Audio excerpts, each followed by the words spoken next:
তো বন্ধুরা দেখো বাজার থেকে আজকে নিয়ে এসেছে কোকা ইলিশ। তো এটাকে আমি এবার কেটে নেব জেনে তেনে, তারপরে বানাবো। এর জন্য আমি আলু আর ফুলকপি কেটে নিয়েছি। তো চলো আগে কেটে নেওয়া যাক। বন্ধুরা দেখো মাছ ভাজতে দিয়ে মাছের একদম পুরো ভিতরের যে কলিজার হাড্ডি সব বের হয়ে গেছে, হাড্ডি বাড্ডি, কি অবস্থা। আর এদিকে আমি বসিয়ে দিয়েছি আলু ফুলকপিটা ভাপিয়ে নিয়েছি। এবার আমি ভেজে নেব। আর এদিকে মাছগুলোর জন্য কি করবো দেখো কি অবস্থা মাছ।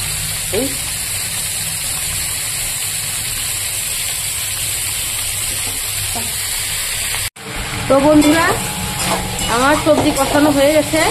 এবার আমি পরিমাণ মতো জল দিয়ে দেবো।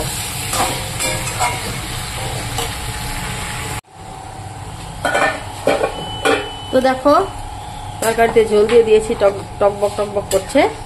আর এদিকে আমি কেটে নিয়েছি লাউ ডগ। দেখো সুন্দর ফ্রেশ মোটা মোটা লাউ ডগ আমি কেটে নিয়েছি। এগুলো কিন্তু আমি তরকারিতে দেবো। তো চলো দেখতে থাকো আর আমার সঙ্গে থাকো।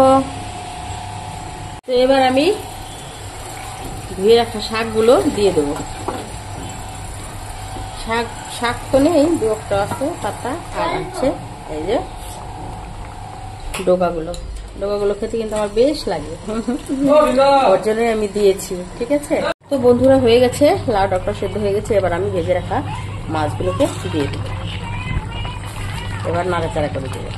তো বন্ধুরা নামিয়ে ফেলেছি। দেখো কালারটা কি সুন্দর এসেছে, সুন্দর গন্ধ বেরোচ্ছে। খেতে কিন্তু খুব টেস্টি হয় এটা। আর এদিকে আমি কড়াই বসিয়ে দিয়েছি, কড়াইতে দিয়ে দিয়েছি তেল, জিরা, ফোড়ন। এবার আমি এই মিক্সড সবজিটা বানাবো। তো চলো দেখতে থাকো। আমি এবার সবজিটা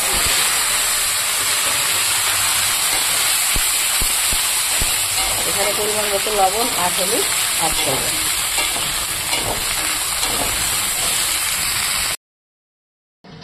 তো বন্ধুরা আমরা রেডি হয়ে গেছি, গন্তব্য বেরিয়ে পড়েছি। আমরা রেডি হয়ে গেছি, বেরিয়ে পড়িনি, রেডি হয়ে গেছি, বেরোবো।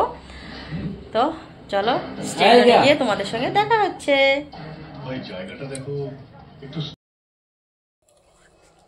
শুভ বিকেল প্রিয় বন্ধুরা। তো চলে এসেছি আমি আবার সেই আমার প্রিয় জায়গা ভোটপাট্টি বস্তি বাড়িতে। তো বিকেলে একটু রাস্তায় চলে এলাম। তো দেখো দিদি ভাই ওরা কি সুন্দর কিন্তু ফুল লাগিয়েছে বাড়িতে। এই দেখো দেখো কি সুন্দর ফুল লাগিয়েছে। অনেক ফুল হয়েছিল, এখন তো গাছগুলো পুরো খারাপ হয়ে যাচ্ছে। শুভ বিকেল।